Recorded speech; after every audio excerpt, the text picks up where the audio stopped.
Let's talk a little about New York Fashion Week. New York Fashion Week is one of the four main hubs that usually happen during Fashion Month that happens twice a year. So historically, it happens in September and in February. And I know, even though it sounds a little different, usually what has happened historically is that the shows in September are going to be showing like things that you would be wearing in the February time, and then February is kind of showing what's happening in September as far as clothing. This is because historically what used to happen was buyers and stylists would come to the shows, figure out, okay, this is what I want at Bergdorf's, this is what I want at Saks, this is what I want at Nordstrom's, and put orders in with the designer so that by the time the season started, then you would actually have it readily available.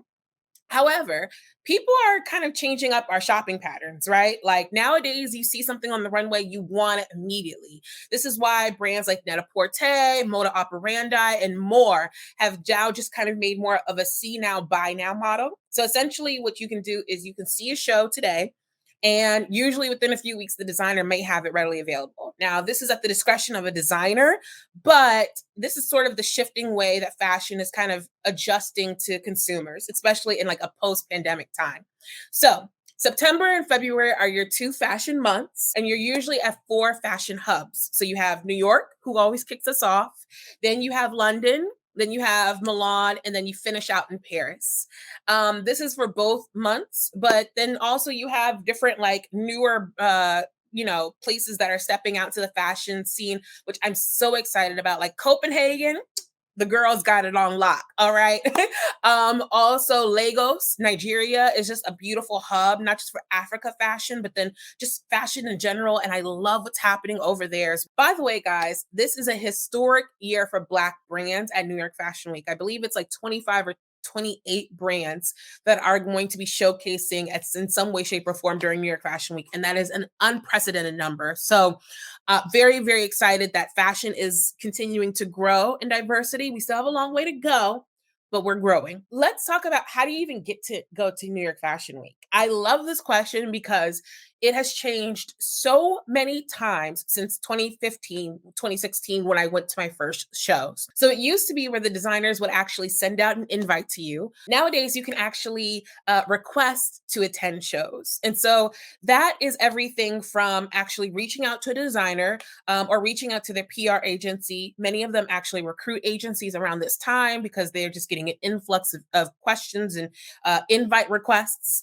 And then you can just like reach out and essentially craft and pitch yourself. So the same way an editor would might pitch themselves to report a covered story, you want to really think about, well, what sets me apart from anyone else that they're going to be inviting? For me, I always lean into the fact that I have been honored by Business of Fashion, Allure, Teen Vogue.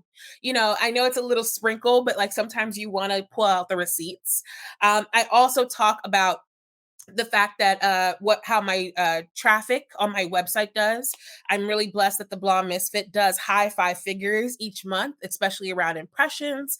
And so I always put out my numbers. And then also you want to show maybe what you could do for social love.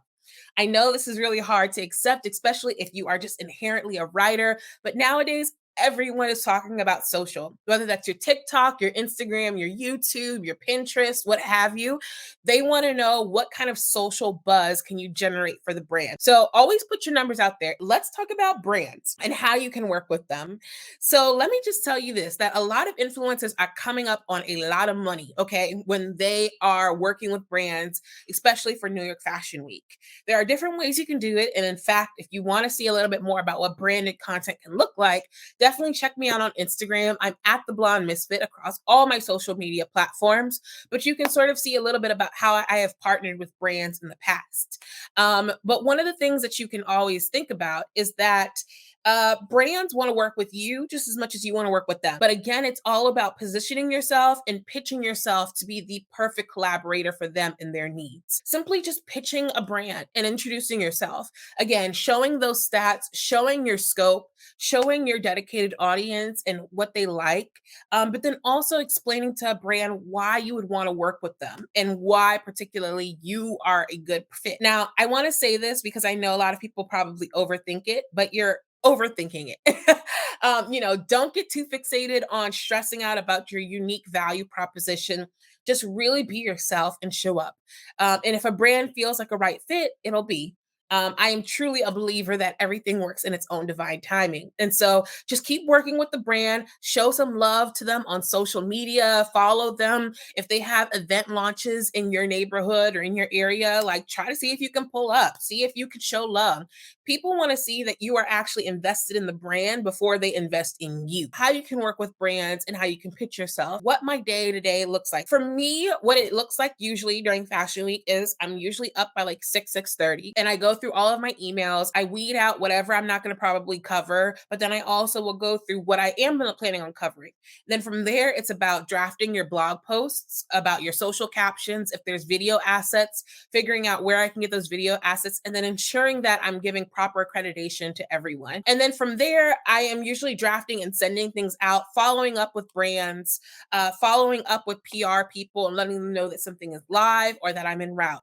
Now, the hard thing about all of this is that as you're literally publishing out content throughout the day, you're getting images of the show that just finished or you're heading whatever.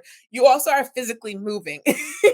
I'm usually in the backseat of a cab with my laptop in hand, drafting out notes, looking to see on Vogue Runway who else, just happened to show. Maybe if I didn't get a show invite, I still show love to the brands, because you want to nurture that relationship. And also going backstage, covering the makeup, doing interviewing people, making sure your phone is charged. Okay, your portable charger will be your best friend. And then also just making sure that you are translating all of your notes, that you're working backstage. And then if you happen to also be attending the show, making sure that you get in through check-in and that you also get seated before the show. Thankfully, almost none of the shows actually start on time, which is a bit encouraging, but you still have a really, really tight schedule. And when you think about the landscape of New York, things are not necessarily next to each other. Spring Studios is usually where like the headquarters is for New York Fashion Week, but you could be happening anything around the city, including in Harlem and Brooklyn, whatever. This is again why I think planning your content out in advance is really going to be helpful. I'm going to look in the chat and see about any questions that you all have dropped. I want to help my students reach more buyers. Can I help with that? Absolutely. So Alvin asked a really great question in the chat. I think that you have to go where your demographic is. And so if you find that buyers are on LinkedIn, which I would argue that they are, it's really about building a really strong portfolio that when a buyer looks at it, that they're intrigued.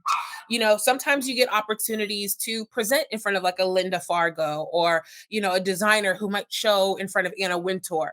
But those opportunities do come few and far between, especially when you think about those who are not based in New York or maybe even those who don't have the financial capital to get to that point.